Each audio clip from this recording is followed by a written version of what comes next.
Om Ajnanatimidandasya Jnananjana Shalakaya Chakshurun Militam Dhena Tasmai Shri Gurave Namah. Oh, now we're going to continue our reading from the Sri Caitanya Caritamrta.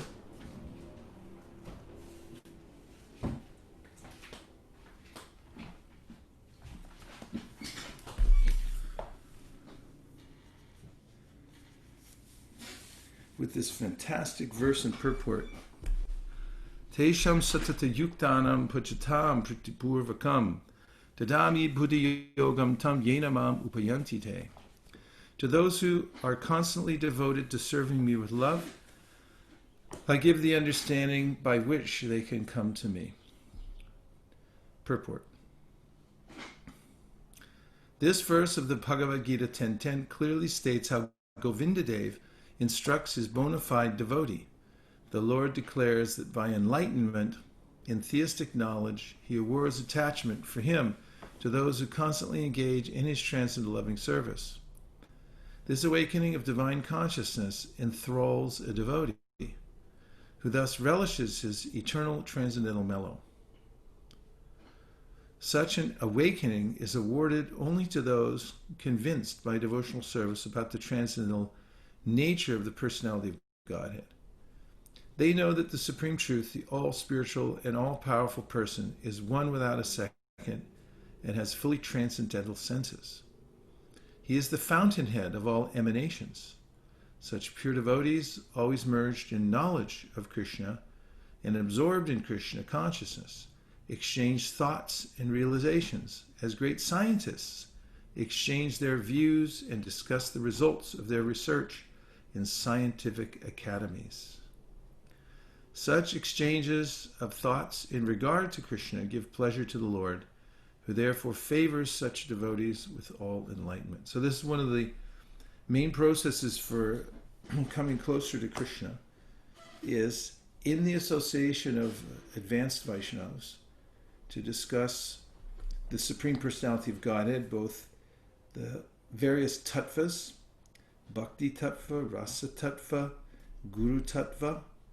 There are many different aspects to the Vaishnava philosophy, and the deeper that one, more deeply that one understands these, the more one becomes fixed in devotional service. As Kaviraj Goswami will say later on, Siddhanta Bulya Chitta Nakara Alash Iha Hoite Krishna Lage Sudrid Manash. Sudrid Manash means the mind becomes fixed. And how does it become fixed? Siddhanta Balichita Nakar Alash. He says, well, first of all, it's an admonition. He said, don't be lazy. Take time to discuss the tattvas, the truths, the different categories of knowledge, thoroughly threadbare, Prabhupada used to say. You should discuss this thoroughly threadbare. So, if you do that, Iha Hoite Krishna Lage Sudrid Manosh, then even as you're in this world, you'll be transported to Krishna because your attention will turn to him. And this is the problem in the material world, that I've succumbed to the avidya vritti, the influence of ignorance. There's a churning in my mind that is taking me away from Krishna. And it has several potencies. One is called the throwing potency, the other is called the capturing potency. So when a person becomes enamored of Maya through this avidya, this impression of ignorance upon the mind, then one's attention is thrown away from Krishna to various other objects and becomes absorbed there. Dhyayato vishayam pumsa. The meditation goes in a certain direction. Sangas teshu pajayate, and then from that arises an attachment and connection. One becomes entranced by the material nature. And then it's impossible to come out.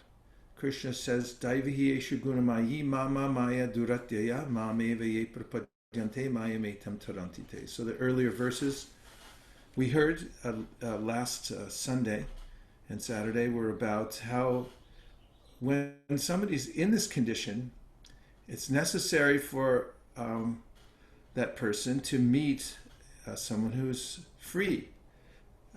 If everybody's entranced in Maya, how will one get out? Caitanya Mahaprabhu told Sanatana Goswami, Maya Mugda Jivara Nahi Swata Krishna Gyan. Iha Huite. He said, Jivara Krishna Koila, Krishna Veda Puran. That the Veda Vyas had compiled all the Vedas to help the living entity to come out of Maya.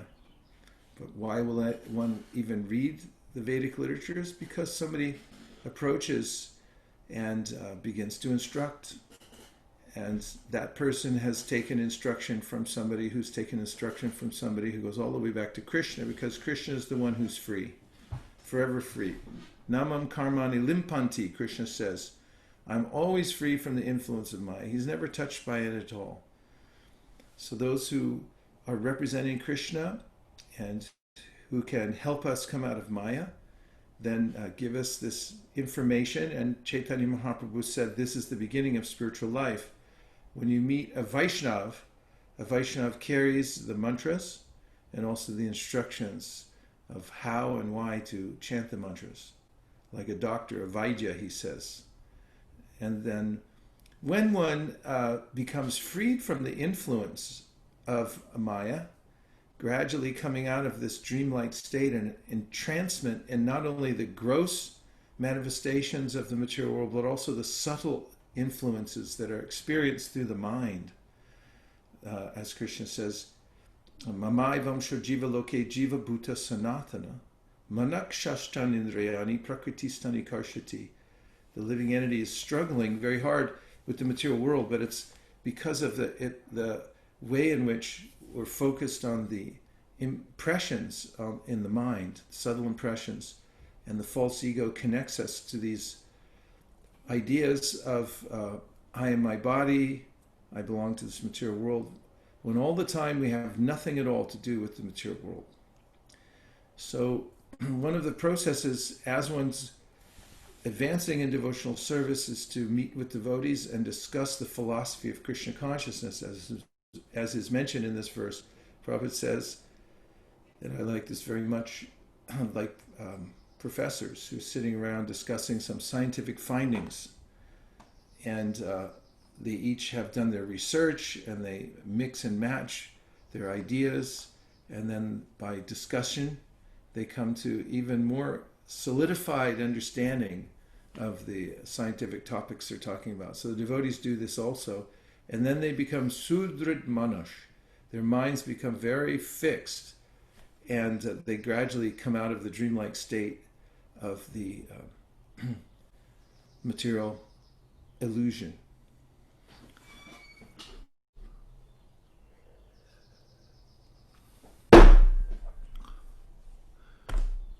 Yata Brahmane Bhagavan Swayam Upadishyanu Bhavitavan. Anubhavitavan, caused to perceive. Yata, just as Brahmane, unto Lord Brahma, Bhagavan, the Supreme Lord Swayam, Upadisha, the Supreme Personality of God, is Swayam Bhagavan, taught Brahma and made himself realize. So that's where it all starts. Purport. The English maxim that God helps those who help themselves is also applicable in the transcendental realm. There are many instances in the revealed scriptures of the personality of Godheads acting as the spiritual master from within. The personality of Godhead was the spiritual master who instructed Brahma, the original living being in the cosmic creation. When Brahma was first created, he could not apply his creative energy to arrange the cosmic situation. At first there was only sound, vibrating the word tapa, which indicates the acceptance of hardships for spiritual realization. Refraining from sensual enjoyment, one should voluntarily accept all sorts of difficulties for spiritual realization. This is called tapasya.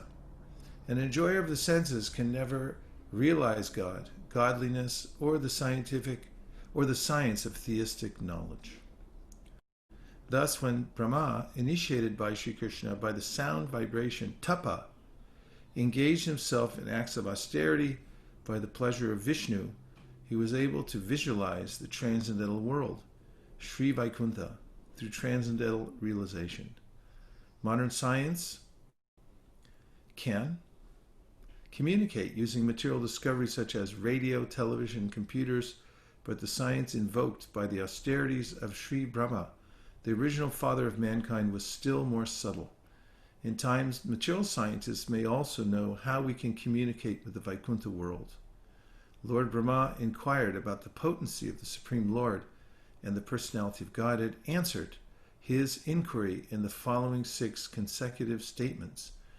These instructions, which are reproduced from Srimad Bhagavatam 2.9, 31 through 36, were imparted by the personality of Godhead acting as the supreme spiritual master.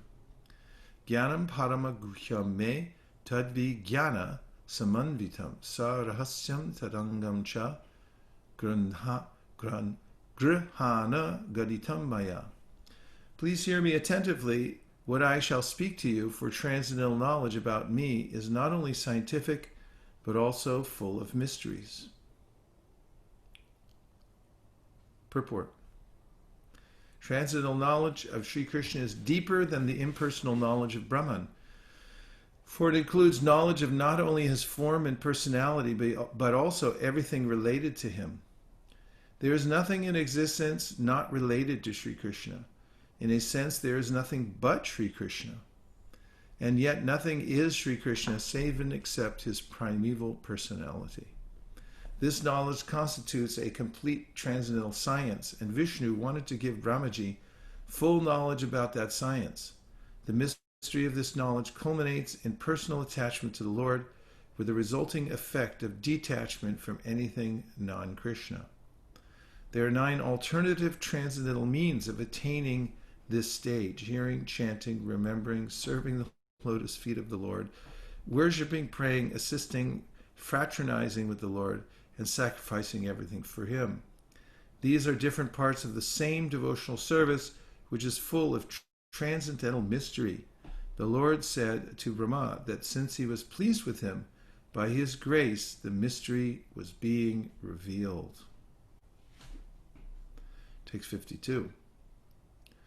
Yavan aham yata bhavo yadrupa gunakarmaka tataiva tattva vijnanam astu te mad anugrahat. By my mercy, be enlightened in truth about my personality, manifestations, qualities, and pastimes. The transcendental personal forms of the Lord are a mystery, and the symptoms of these forms, which are absolutely different from anything made of mundane elements, are also mysterious. The innumerable forms of the Lord, such as Shamasundar, Narayan, Rama, and Gaurasundar. The colors of these forms, white, red, yellow, cloud-like Shama, and others. His qualities as the responsive personality of Godhead to pure devotees, and as impersonal Brahman to dry speculators. His uncommon activities like lifting Govardhan Hill, marrying more than 16,000 queens at Dwarka, and entering the rasa dance with the damsels of Braja, expanding himself in as many forms as there were damsels in the dance. These and innumerable other uncommon acts and attributes are all mysteries, one aspect of which is presented in the scientific knowledge of the Bhagavad Gita, which is read and adored all over the world by all classes of scholars, with as many interpretations as there are empiric philosophers. The truth of these mysteries was revealed to Brahma by the descending process, without the help of the ascending one. The Lord's mercy descends to a devotee like Brahma, and through Brahma to Narada. Lost. Okay. The Lord's mercy descends to a devotee like Brahma, and through Brahma to Narada, from Narada to Vyasa, from Vyasadeva to Shrukadev, and so on in the bona fide chain of disciplic succession. We cannot discover the mysteries of the Lord by our mundane endeavors. They are only revealed by his grace to the proper devotees. These mysteries are gradually disclosed to the various grades of devotees in proportion to the gradual development of their service attitude. In other words, impersonalists who depend upon the strength of their poor fund of knowledge and morbid speculative habits. Morbid speculative habits. I mean, this is poetry. I'm going to read it again. In other words, impersonalists who depend upon the strength of their poor fund of knowledge, that's nice too, and morbid speculative habits. Without submission and service in the forms of hearing, chanting, and the others mentioned above, cannot penetrate to the mysterious region of transcendence where the Supreme Truth is a transcendental person, free from all tinges of the material elements. Discovering the mystery of the Lord eliminates the impersonal feature realized by common spiritualists. Discovering the mystery of the Lord eliminates the impersonal feature realized by common spiritualists who are merely trying to enter the spiritual region from the mundane platform. Let's see, we have over here from Facebook a few questions. Kamala says she likes the song. Alex says, it is like a title. Oh, that's from last time. Sorry. Let's see if there's any questions or comments. Questions will expand the conversation and illuminate the topic. Govinda Balavadasi, as soon as I arrived, I feel captured. I see why the number of viewers is so consistent. Thank you for this magnanimous service. Oh, thank you. What a wonderful thing to say. Alex, God helps those who help themselves. That's true. And yeah, it's Prabhupada once, when he was giving a lecture in Los Angeles, stopped in the lecture and he said, every day I say the same thing, and every day you all come here and listen. He said, this is ruchi. You have to have taste. If you have a taste for this, then it doesn't matter where you are. I've seen devotees in all kinds of circumstances have to sleep outside on the floor. They just want to be there close to the sound vibration. If you have that desire in your heart and impetus to be where the transcendental vibration is going on, that means you're advancing in devotional service. And if you don't, then it means you're not. Keep it simple. God helps those who help themselves, and Prabhupada once said, helping oneself means putting oneself in front of transcendental sound vibration. So whatever you have to do, despite the mind's protestations saying that I don't want to go, I don't want to go, I don't want to go, you can drag your little baby-like mind kicking and screaming down the road and put them down in front of the transcendental vibration. And after a while, that you'll start to feel satisfied. So main point is get there, be there. That's usually most of the battle is just getting there and being there when it's happening. And if you can do that, as I think one celebrity once said, half of success is just showing up. It's definitely true in spiritual life. It may be more than 50%. Krishna with his friends looks so beautiful. Yes. He's always surrounded by friends who are imbued with very extraordinary love of God, love for him.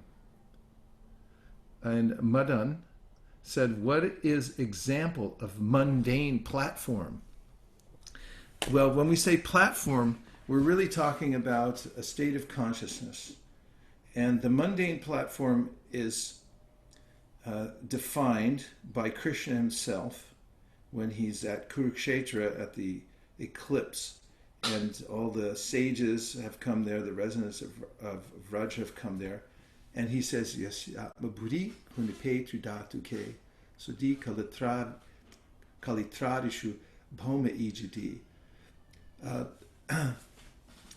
He says that one who considers that the body, which actually is just, there's a thin covering over all kinds of elements that are untouchable. And if you think that's you, then you're mistaken. And this is the material platform. And then he says, if you worship Bhoma Ija, Ija means to worship and Bhoma means the land. If you worship the land that you were born in, just because you were born there, then you're on the material platform.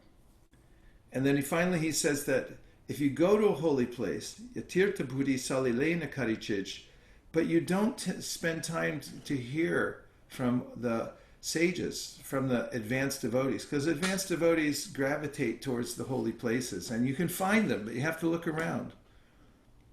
And if you just go there and take your bath in one of the holy rivers and then say, okay, I'm done. I'm going back to the duty free shop at the airport and stock up on, cigars or whatever. Then, that's another platform of ignorance, of misunderstanding what the purpose of life is. So Krishna gave those three symptoms of ignorance. Ram Babu, to everyone, Hare Krishna, any specific significance of Krishna being dressed as Govindadev in the purport of 49, Bhagavad Gita 10:10?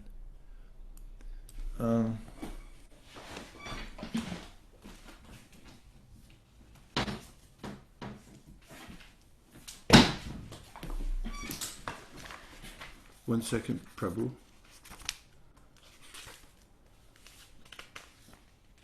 From Vishwanath Chakravarti Thakur, doesn't say anything. And look at Baladev Bijabhushan. I'm not saying anything either, except for Prabhupada had mentioned elsewhere that Govinda is the go means cows and it means senses, and so Krishna is also the master of the senses, Srishikesh, and devotional service, Srishikena Hrishikesha Sevanam. It means to serve the master of the senses. And 90% of success is just showing up. Woody Allen said that. Thank you for that, Roanoke, and thanks to Bhakta Woody, who received several times books and also put our own Nayana Bharam in one of his movies. He asked about Hare Krishna. The devotees are there chanting, and Woody Allen included. And the Pramanam, Radha Venkat Prabhu has provided 1084.13, a very heart-rending chapter. All the residents of Vrindavan and everyone else came to Kurukshetra at that time. And then Krishna spoke this verse. Why don't we look it up? 1084.13. It's actually amazing because Krishna, when he had all the sages there at Kurukshetra, he could have said anything. But he said, Yasyatma buddhi kunipetri dhatuke sadikala tradishu bhoma ijati yatirtha buddhi saline nakarichit jnaneshu abhigeshu saeva gokara. And we'll go down to the translation. One who identifies his self as the inert body composed of mucus, bile, and air, who assumes his wife and family are permanently his own, who thinks an earthen image of the land of his birth is worshipable, earthen image or the land of his birth is worshipable, or who sees a place of pilgrimage as merely the water there, but who never identifies himself with, feels kinship with, worships, or even visits those who are wise in spiritual truth, such a person is no better than a cow or an ass. Guru Maharaj, why is he talking about cow here? Because usually we hear dogs and asses, but cow we vener, right? When a cow gives birth to a calf that's stillborn, then sometimes the cowman, the gwalar, will take the calf and put the dead calf in front of the cow, and the cow can't tell the difference, licks the body of the calf and still gives milk. That's why. So that means somebody who can't tell the difference between a dead body and a living body.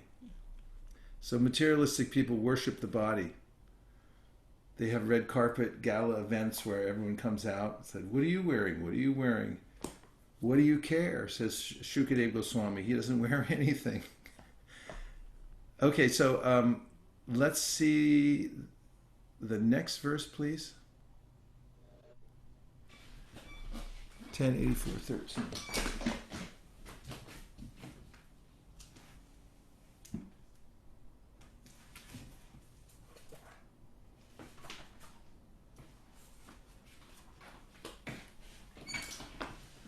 Yeah, I like this verse. The next one.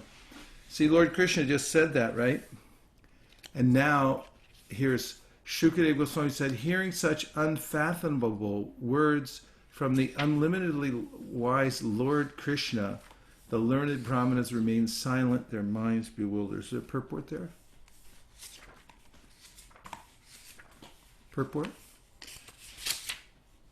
Huh. There's no purport. in any case, I like that. I mean, he just told them three things: you're not your body.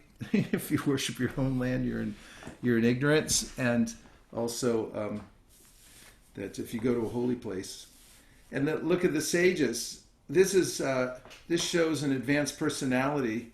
It's not that we get tired, or those, let's say, those who are advancing in spiritual life don't get tired of hearing they're not their body. It becomes more and more interesting to them. So sometimes people say, I already heard the Bhagavad Gita. I've moved on to the Rasa Lila. This is nonsense. Krishna meets the most advanced people. He speaks simple knowledge, and then they become very much appreciative of it. And we have Madan.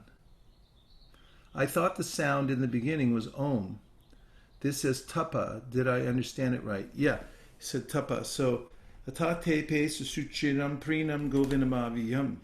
There's a way in which it's described in various ways at the beginning of creation, but actually the first thing that Brahma hears at the beginning of creation, goddess Saraswati comes to him and gives him this mantra. And actually, it's also described how he hears the flute song of Krishna. That's the first thing he hears, and then the flute song comes. He hears it as the Gayatri, and then when he speaks the Om. It comes out of Brahma's mouth, which I can. This version of. Sorry, I'm back and forth a lot here today. In the Brahma Samhita, just to verify that, because I kind of left you hanging on that. But here it is in the Brahma Samhita. We find in verse number 23, Sanjato Bhagavat Chaktya Tat Kalam Kila Chodita Sashukshayam Matim Chakre Purva Samskara Samskrita Dadarsha Kevalam Dvantam Nanyat Kim Apit Sarvata. On coming out of the lotus, Brahma, being guided by the divine potency, turned his mind to the act of creation under the impulse of previous impressions, but he could see nothing but darkness in every direction. Uvacha puratas tasmai tasya divya saraswati kama krishnaya govinda he gopi jana ityapi. This is the next verse. Vallabhaya priyafanir mantram te dasyati priyam. Then the goddess of learning, Saraswati, the divine consort of the Supreme Lord, said thus to Brahma, who saw nothing but gloom in all directions, O Brahma, this mantra, Kling Krishnaya Govindaya Gopijana Balabhaya Swaha, will assuredly fulfill your heart's desire. Purport: the mantra, consisting of the 18 divine letters prefixed by the Kama Bij, is alone super excellent. It has a twofold aspect. One aspect is that it tends to make the pure soul run after all attractive Sri Krishna, the Lord of Gokula, and the divine milkmaids. This is the acme of the spiritual tendency of jivas. When the devotee is free from all sorts of mundane desires and willing to serve the Lord, he attains the fruition of his heart's desire, namely the love of Krishna. But in the case of the devotee who is not of unmixed aptitude, this super excellent mantra fulfills his heart's desire also. The transcendental Kama Bija is inherent in the divine Logos located in Goloka. And the Kama Bija, pervertedly reflected in the worldly affairs, satisfies all sorts of desires of this mundane world. And then we have Tapas Tvam Tapa Etena Tapas Siddhir Bhavishyati. This is divine Saraswati speaking. Says, O Brahma, do thou practice spiritual association by means of this mantra, then all your desires will be fulfilled. Atate pe susuchiram prinam govindamaviyam shwetadvipa patim krishnam golokastyam paratpadam prakritya gunarupinya rupinya parupasitam sahasradala sambhanne kotikinjalka brahmite pumischintamanis tatra kardikare mahasane samasinam chidanandam jyoti rupam sanatanam Shabda Brahma Mayam Benum Parayantam Mukham Buje Vilasini ganavritam swarshar amshar abhishtutam. Brahma, being desirous of satisfying Govinda, practiced the cultural acts for Krishna and Goloka, Lord of Shvetadip, for a long time. His meditation ran thus: there exists a divine lotus on of a thousand petals, augmented by millions of filaments in the transcendental land of Goloka. On its whorl there exists a great divine throne on which is seated Sri Krishna, the form of eternal effulgence of transcendental bliss, playing on his divine flute, resonant with the divine sound, with his lotus mouth. He is worshipped by his amorous milkmaids with their respective subjective portions and extensions, and also by his external energy who stays outside, embodying all mundane qualities. Next verse.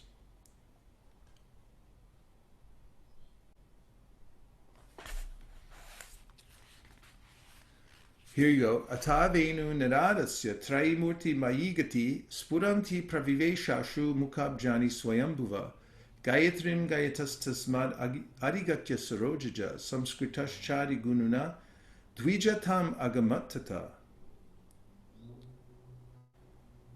Then Gayatri, mother of the Vedas, being made manifest, that is, imparted by the divine sound of the flute of Sri Krishna, entered into the lotus mouth of Brahma, born from himself through his 8 ear holes. The lotus-born Brahma, having received the Gayatri, sprung from the flute song of Sri Krishna, attained the status of the twice-born, having been initiated by the supreme primal preceptor, God himself. The sound of Krishna's flute is the transcendental blissful sound, hence the archetype of all Veda is present in it. The Gayatri is Vedic rhythm. It contains a brief meditation and prayer. Kama Gayatri is the highest of all the Gayatris because the meditation and prayer contained in it are full of the perfect transcendental sportive activities which are not to be found in any other Gayatri. The Gayatri that is attained as the sequel of the 18-lettered mantra is Kama Gayatri, which runs thus: Klim Kama Devaya Vidmehi Pushpavanaya Dhimihi Tando Nanga Prachodayat. In this Gayatri, the realization of the transcendental pastimes of Sri Gopijana Ballabha, after perfect meditation and the prayer for the attainment of the transcendental God of love, are indicated. In the spiritual world, there is no better mode of endeavor for securing the super excellent rasa bedewed love. As soon as that Gayatri entered into the ear holes of Brahma, he became the twice-born and began to chant the Gayatri. Whoever has received the same Gayatri in reality has attained his spiritual birth. The status of the twice-born is that it is obtained in accordance with one's worldly nature and lineage by the fettered souls in this mundane world. Wait a minute. Whoever has received the same Gayatri in reality has attained his spiritual rebirth, the status of a twice-born that is obtained in accordance with one's worldly nature and lineage by the fettered souls in this material world is far inferior to that of the twice-born who obtains admission into the transcendental world, because the initiation or acquisition of transcendental birth as a result of spiritual initiation is the highest of glories, inasmuch as the jiva is thereby enabled to attain the transcendental realm. So you're getting this account. Enlightened by the recollection of that Gayatri embodying the 3 Vedas, Brahma became acquainted with the expansion of the ocean of truth. Then he worshipped Sri Krishna, the essence of all Vedas, with this hymn. So that's how he attained his enlightenment. Hearing about tapasya and then hearing the divine flute of Krishna was his initiation. So there, you may hear very slightly different accounts of this in Bhagavatam and the Brahma Samhita and so forth, but the principle is the same. Here's the sound vibration from Krishna, and you'll notice that it's coming from the spiritual world. So it's not that there's always sound, and that sound vibration exists even before the creation. When the creation comes, then the sound enters into the universe, and anavriti shabda. It uncovers the living beings who get covered by Maya. Hare Krishna Prabhu. Yes. I was just wondering that earlier when you read, you talked about Kama Bija, which has spiritual and material. We read the one last sentence, which I didn't understand. How could Kama Bija have a material aspect to it? I was wondering. It doesn't, but it's we that have that. And I'll read you a purport to give you a better idea about that. And that is that it depends on our mentality.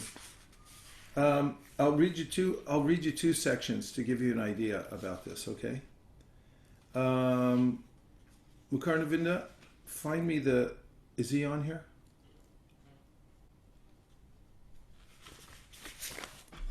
Is he Yes, here? Maharaj, Hare Krishna. Yeah, find me that purport where Prabhupada talks about bija. And he said karma bij, jnana bij. You can look under karma bij, jnana bij, and you'll find it.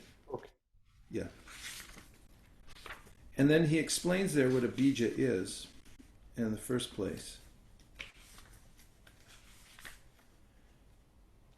And then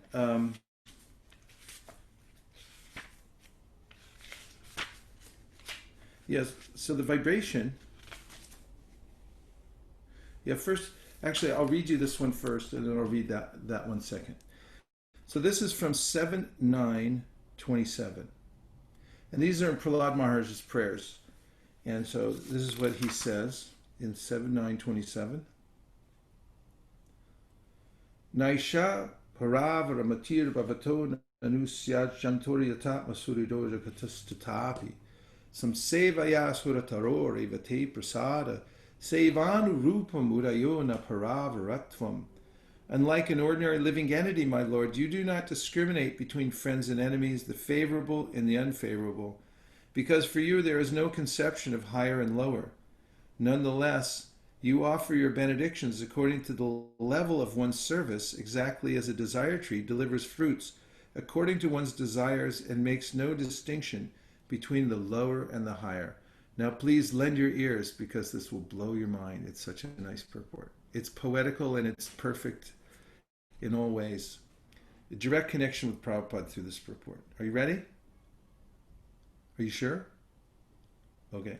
Yes. In the Bhagavad Gita, the Lord clearly says, Yeyata mam prapadyante tamstatayava bhajamyaham. As one surrenders to me, I reward him accordingly. As stated by Sri Caitanya Mahaprabhu, Jivera Swarupoi Krishnera Nityadas. Every living being is an eternal servant of Krishna. According to the service the living entity renders, he automatically receives benedictions from Krishna, who does not make distinctions, thinking, here is a person in an intimate relationship with me, and here is a person I dislike. Krishna advises everyone to surrender it to him. Sarvadharman parityaja mamekam sharanam vraja. One's relationship with the Supreme Lord is in proportion to that surrender and the service one renders unto the Lord. Thus, throughout the entire world, the higher or lower positions of the living entities, wait for it, are selected by the living entities themselves. Shall I repeat it? This you can get on a tattoo. If you ever get a tattoo, you can put this. I'm not recommending it, but I'm just saying, if you have the urge, you pull over, tell them, put this sentence all the way up your arm. And now I guess it's fashionable to put it on your neck too. So here's what you put. Where were we again? Thus, throughout the entire world, the higher or lower positions of the living entities are selected by the living entities themselves. Krishna. If one is inclined to dictate that the Lord grants something, one receives benedictions according to his desires. If one wants to be elevated to the higher planetary systems, the heavenly planets, he can be promoted to the place he desires. And if one wants to remain a hog or a pig on earth, the Lord fulfills that desire also. Therefore, one's position is determined by one's desires. The Lord is not responsible for the higher or lower grades of our existence. This is explained in the Bhagavad Gita 9:25 by the Lord himself. Yanti deva vrata devan pitrin yanti pratir vrata bhutan yanti bhuteja yanti man yajinopimam. Some people want to be promoted to the heavenly planets. Some want to be promoted to Pitriloka, and some want to remain on Earth. But if one is interested in returning home back to Godhead, he can be promoted there also. You may think that sounds funny, but actually, when I lived in Calcutta in the 1970s, I'd stayed at the temple for some time, and there was this brahmachari there, and he wanted to go to heaven. He actually was practicing Krishna consciousness. He actually wanted to go to heaven, and we know from the story of Pururava and Urvashi that Pururava got so attached to Urvashi he couldn't live without her, and he did some sacrifices, and all he wanted to do was go to the planet where she was. I mean, that really gets in people. They want to go there. One of the most frequently asked questions is one that Yoko Ono, I think, asked to Prabhupada. Can we stay together? Can I stay with my family, my boyfriend, girlfriend? Are we going to meet in the next life? Everyone gets that idea. So living entities, they want to go different places, and that's because of their particular situation and desires. According to the demands of a particular devotee, he receives a result by the grace of the Lord. The Lord does not discriminate, thinking, here is a person favorable to me, and here is a person who is not favorable. Rather, he fulfills the desires of everyone. Therefore, the Shastras enjoin, Akam sarva kamo va mokshakam udarati tivrena bhakti yogena yajeta purusham param. Whether one is without desire, the condition of the devotees, or is desirous of all fruit of results, or is after liberation, one should with all efforts try to worship the Supreme Personality of Godhead for complete perfection, culminating in Krishna consciousness. The very famous verse from 2.3.10. According to one's position, whether as a devotee, a karmi, or gyani, whatever one wants, one can get if one fully engages in the service of the Lord. So that's the first part, laying the foundation for the answer. And now let's see the verse that Mukaravinda found for us. Did you write it in the box here? Probably. Let's see. Yes, Prabhu. Yeah, 19152. You got it. Way to go, Mukaravind. Okay. Now, the Malihoy Karishe Bira Arupan Shravana Kirtana Jali Karishachan. Why does that sound familiar? Anyone? Harika, why are you smiling? It's in the Mangalacharan. When a person receives the seed of devotional service, he should take care of it by becoming a gardener and sowing the seed in his heart. If he waters the seed gradually by the process of Shravanam Kirtanam, hearing and chanting, the seed will begin to sprout. Get ready. Here's another blockbuster. To live with devotees or to live in a temple means to associate with the Shravana Kirtana process. Sometimes neophyte devotees think that they can continue the Shravana Kirtana process without worshipping the deity.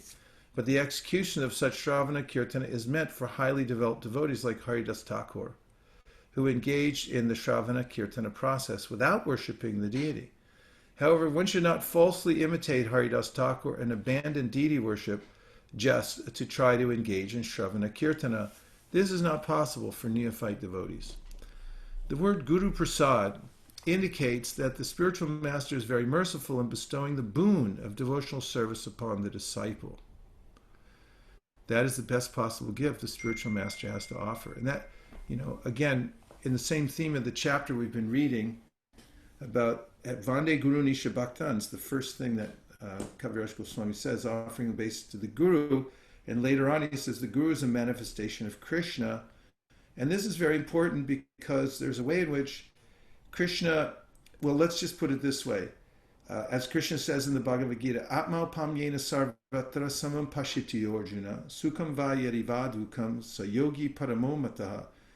He indicates that the topmost devotees, they have compassion for others because they've been through it. They know what it's like. Living entities know what it's like to be in the material world and get pummeled and to come out of it.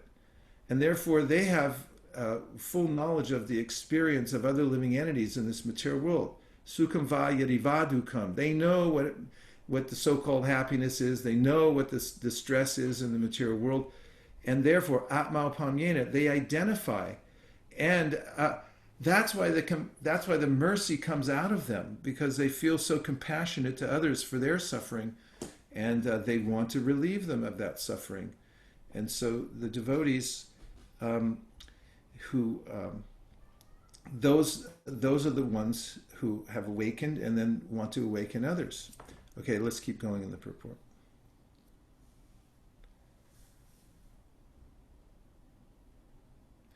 The word Guru Prasad indicates that the spiritual master is very merciful in bestowing the boon of devotional service upon the disciple. That is the best possible gift the spiritual master has to offer. Those with a background of pious life are eligible to receive life's supreme benefit, and to bestow this benefit, the Supreme Personality of Godhead sends his representative to impart his mercy. Endowed with the mercy of the Supreme Personality of Godhead, the spiritual master distributes the mercy to those who are elevated and pious. Thus, the spiritual master trains his disciples to render devotional service unto the Supreme Personality of Godhead. This is called Guru Kripa. It is Krishna Prasad, Krishna's mercy, that he sends a bona fide spiritual master to the deserving disciple. But the mercy of Krishna, by the mercy of Krishna, one meets the bona fide spiritual master, and by the mercy of the spiritual master, the disciple is fully trained in the devotional service of the Lord. That word trained is important, as you'll see. Bhakti Lata Bij means the seed of devotional service. Everything has an original cause or seed. For an idea, program, plan, or device, there is first of all the contemplation of the plan, and that is called the bija or seed. The methods, rules, and regulations by which one is perfectly trained in devotional service constitute the Bhakti Lata Bij. The methods, rules, and regulations by which one is perfectly trained in devotional service constitute the Bhakti Lata Bij, or seed of devotional service. This Bhakti Lata Bij is received from the spiritual master by the grace of Krishna. Other seeds called Anyabhilashita Bij include Karma Bij and Jnana Bij. If one is not fortunate enough to receive the Bhakti Lata Bij from the spiritual master, he instead cultivates such seeds as Karma Bij, Jnana Bij, or political, social, or philanthropic Bijas. However, the Bhakti Lata Bij is different from these other Bijas. The Bhakti Lata Bij can be received only through the mercy of the spiritual master. Therefore, one has to satisfy the spiritual master to get the Bhakti Lata Bij. Yasya prasadad bhagavat prasada. The Bhakti Lata Bij is the origin of devotional service.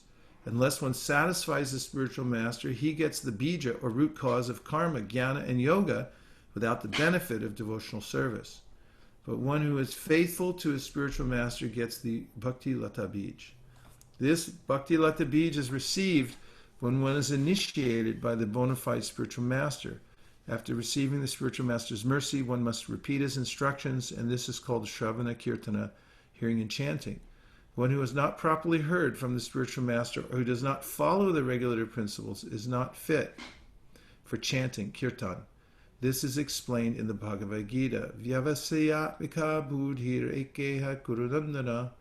One who has not listened carefully to the instructions of the spiritual master is unfit for chanting or for preaching the cult of devotional service. One has to water the Bhakti Lata Bij by receiving instructions from the spiritual master. So there's a kind of, that the way it relates to the other purport, if I may state the obvious, is that one has to be receptive. Vetatam somya tat sarvam tat fatas tad anugrahat bruyu snigdasya shishasya guravo guhyamapyuta. In the first chapter of the Bhagavatam, we find that Sutta Goswami was elevated to the Vyasasana because he was qualified. Why? Because he had been submissive and gentle, and he had served and pleased his spiritual masters. And because of doing that, he became qualified. And therefore, he had received the right bij. So if one doesn't qualify oneself, or if one has some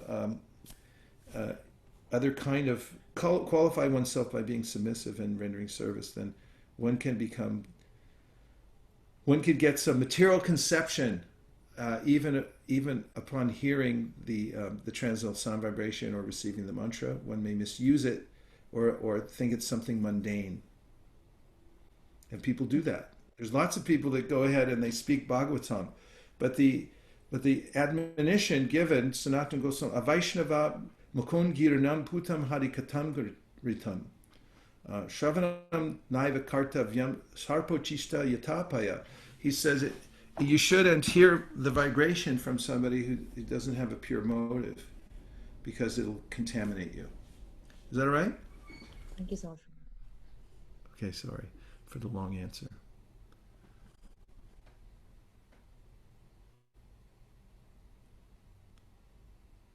We have, okay, any more questions to illuminate the conversation? So, Prabhu, there are some questions in the chat. All right. Dhanavari says, can you please talk more about Gayatri Devi? Who is she? Can we chant Om Bhurabhuva Swa Gayatri mantra too without second initiation? No, you cannot. It has to. The Gayatri mantra has to be received from through the Panchatric initiation. Otherwise, it doesn't have any effect. Example is given just like banyan seeds. In the ecology of a banyan tree, the seed doesn't grow naturally when it comes from the tree. It has to be picked up by the sparrows that live around those trees. And when they eat it and then they digest it and they pass it back out again, then the coating, the covering on it becomes removed, and then it'll germinate in the soil and grow. So in a similar way, the mantra has to be received through a spiritual master. So those mantras, Diksha mantras, you have to get from Guru. And Gayatri Devi is the, of course, Gayatri. Tree means to deliver, Trayate, and Gaya means the song, so it's the song that delivers you from the material world. And from Srivatsa, can you please elaborate on the topic of what the bija is made of? The purport was mentioning something about rules and regulations. Does it mean that following the rules and regulations given by the spiritual master in the form of instructions? That's part of it, yeah.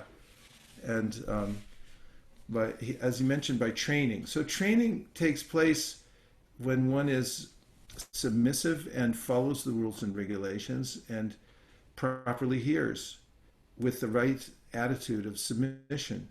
And then there's a transmission that takes place in the heart, receiving that same vibration that's being passed down through the disciplic succession. You'll find that the mention of Madhavendra Puri and his mood of pure devotional service was the way that the seed of bhakti appeared, of this mood of separation from Krishna, appeared in our sampradaya. And that same mood, of course, got passed down. And then Caitanya Mahaprabhu, who's the origin of it, but he acts like a devotee, comes and manifests it fully to the world. So, as Prabhupada says in the purport that we read just a few minutes ago, everything starts with a concept or an idea. It's in a subtle form. Then it becomes actualized by practice.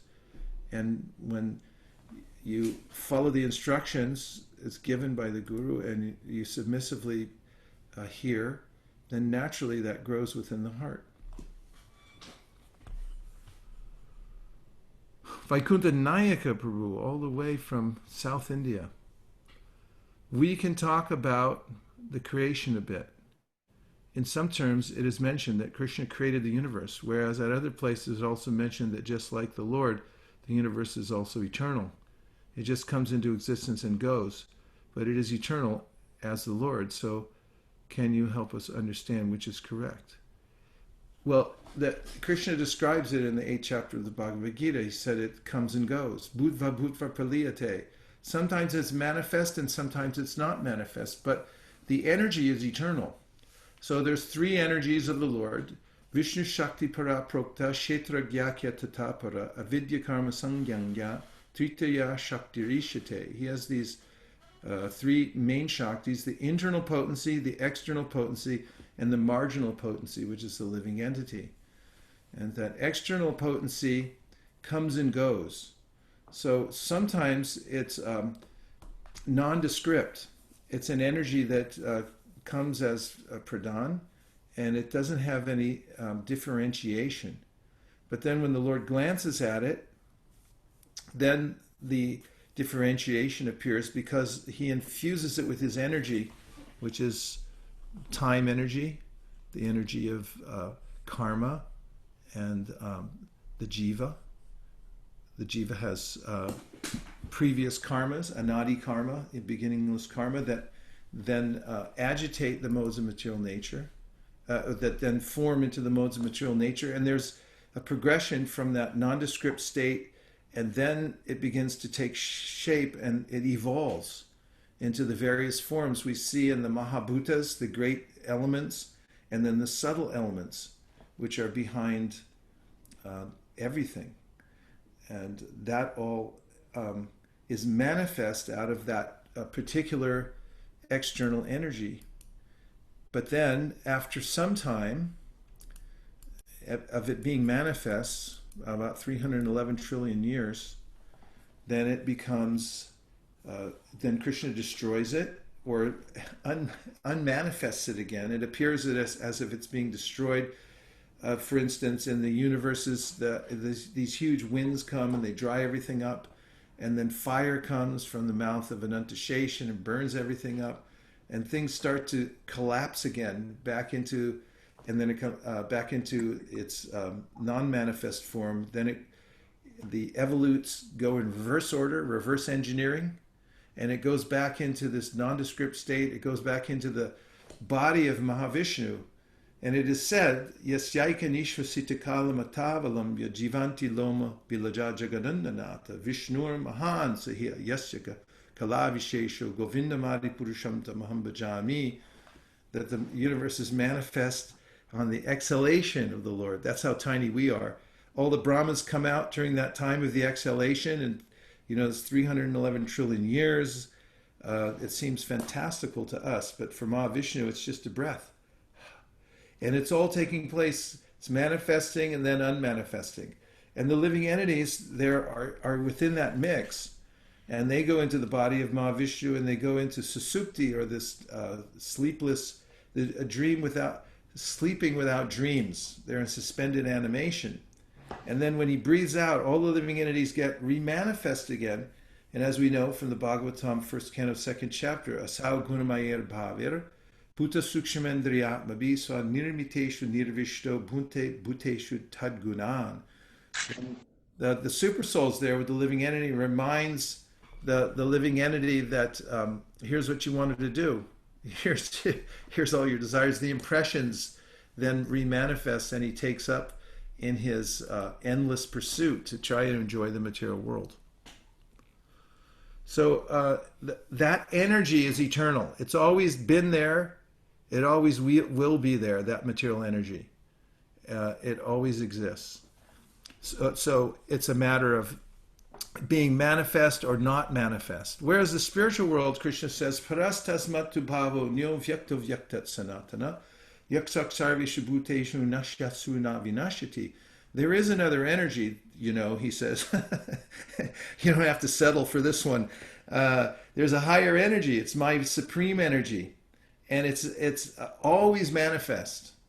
So when everything in this world is destroyed, he said that abode remains as it is. It's there eternally in the same state.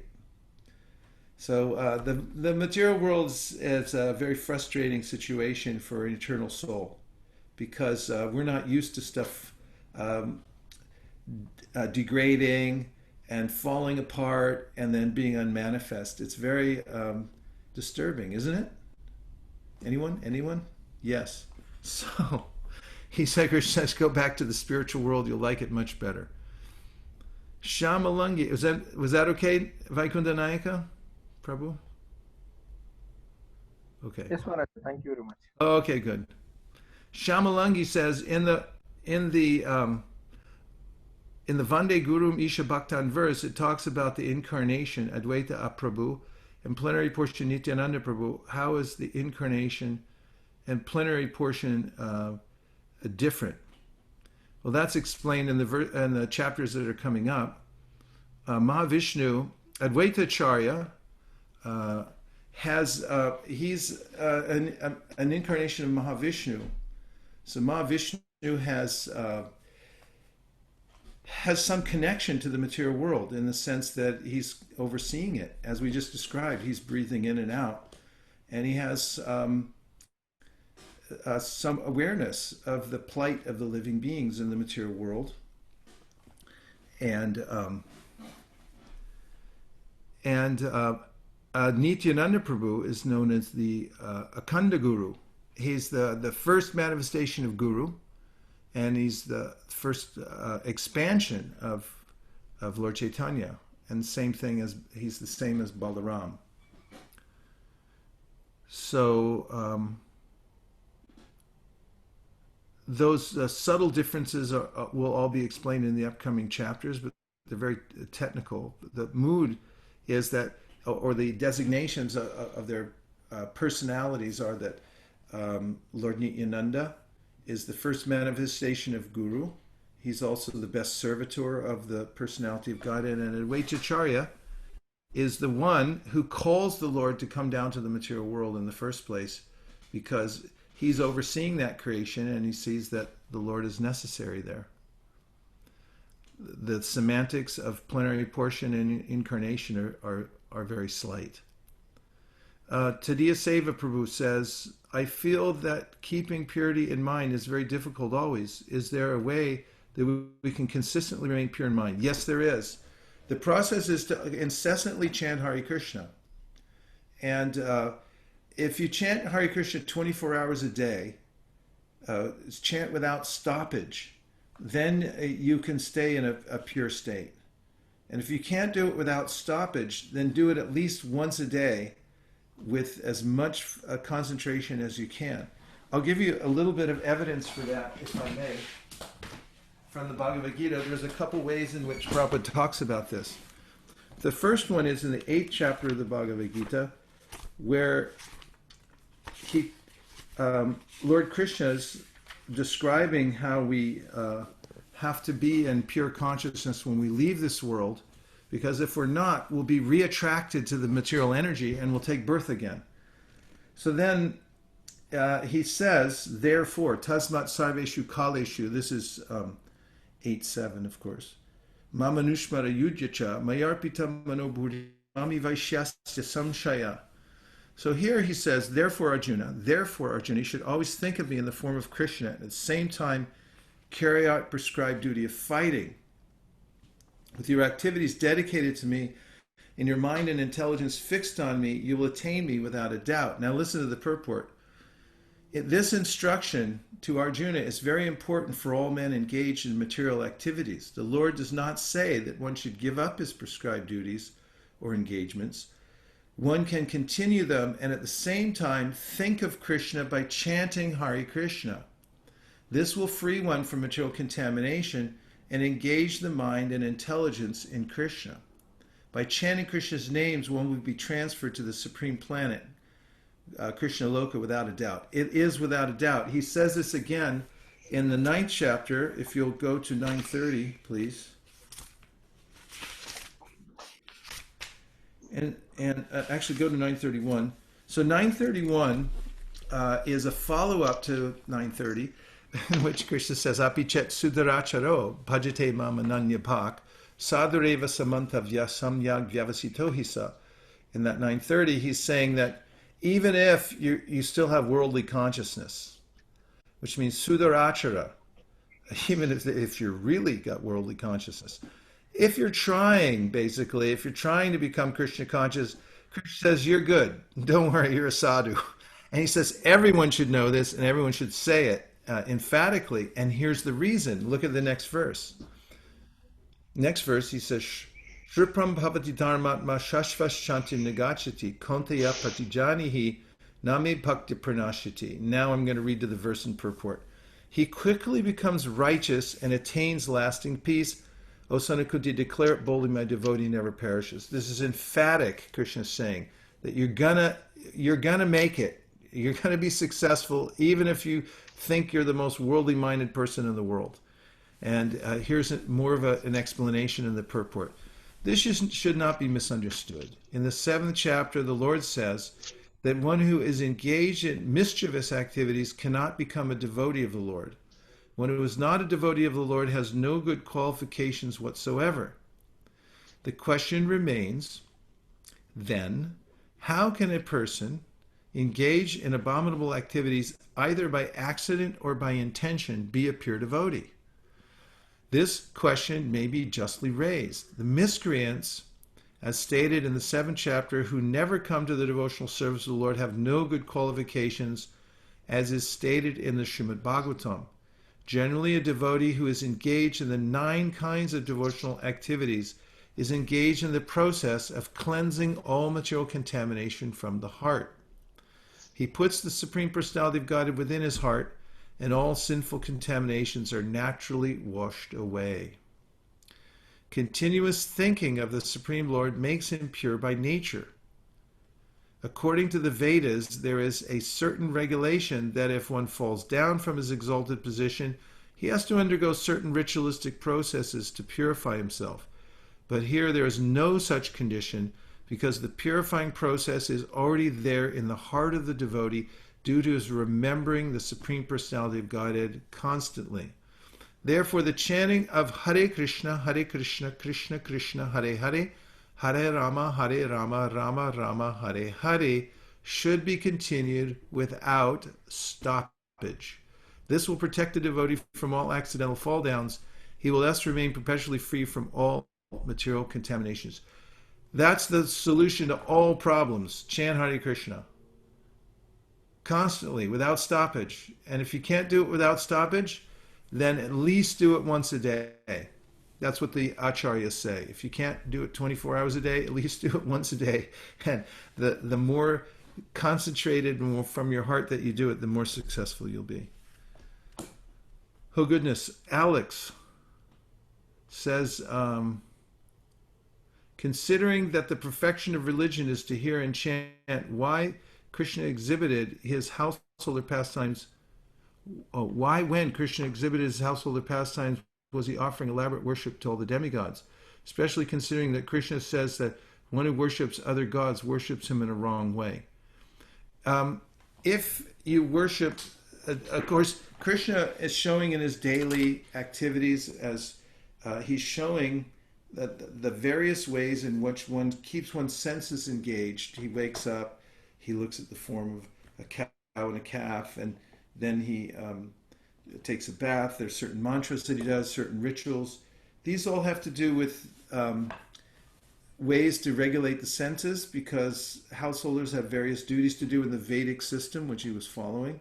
And of course, we follow an abbreviated system called the Pancharatric system, which does all the same things as the Vedic, but we can't do it in this age, but we do it through the process of deity worship passed down through Narada Muni. However, to your question about worshiping other gods, there's nothing wrong with worshiping demigods as long as one understands that they're limbs of Krishna. Of course, Caitanya Mahaprabhu, when he traveled to South India, you'll notice he went and visited various temples. This is not considered illegal unless one thinks that that they're separate, equal to or independent of the names of Lord Vishnu. This is the offense we talk about. Brahma, Yastu Narayanam Devam, Brahma Rudradi Daivatai, Samatvenaina Viksheta, Sapashande Bhavedruvam. This is the verse.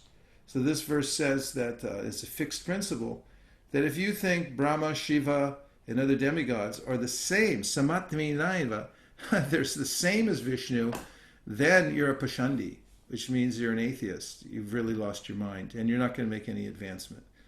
However, if you understand that Vishnu is supreme and they're all his servitors, then there's no harm. The gopis worshipped Katyayani, and they worshipped Katyayani because they wanted Krishna as their husband. Rukmini worshipped Durga Devi. It was a family tradition, but what was her intention when she was there? She was praying, let that messenger Brahmin come back and tell me that Krishna is going to kidnap me and take me away. So Prabhupada points out in that chapter in the Krishna book, there's no prohibition worshiping the demigods. They're devotees. But if you think they're separate, or that you'll independently worship them from Krishna, not understanding that they're his limbs, that's when the mistake comes. Vaikuntha Nayaka, then Namrata says, in CC Madhya 19:152 purport, Srila Prabhupada said that we should not give up deity worship. How do we apply this if we don't conduct deity worship at home? Does supporting a temple that conducts deity worship constitute as deity worship? To some degree. But at home, you don't have to do elaborate deity worship. If you have a picture of the Panchatattva, and then you chant Hare Krishna, clap your hands, this is very good. And if you can bring a flower sometime when you see a nice flower and put it there before the deity, this is very nice also. Prabhupada never encouraged elaborate home worship unless one lives on a desert island way far away from the temple. But if you can come to the temple and ring the bell and then offer obeisances, take a little caritamrta and go see the deity, this is deity worship also.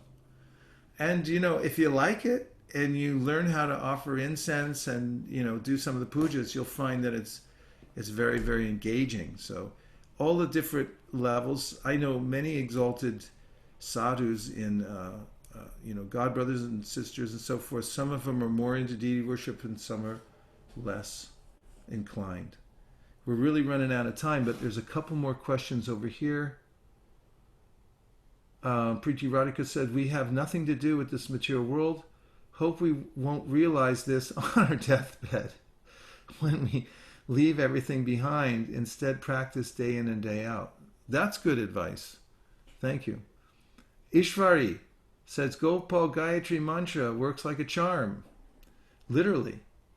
Nama Chintamani Krishna's Caitanya Rasa Vigraha. This is the Shastra says the name is transformative. It just like a philosopher's stone, a charm. It transforms everything. Ashray Madhava Prabhu. What happens if one has a deep desire, but he or she follows life based on society's and relatives' expectation? What kind of body the person gets based on desire or based on actions? Oh, it's based on desire. Because if you live in a compromised situation, but your desire is very strong, you're still going to attain Krishna. Just like the gopis.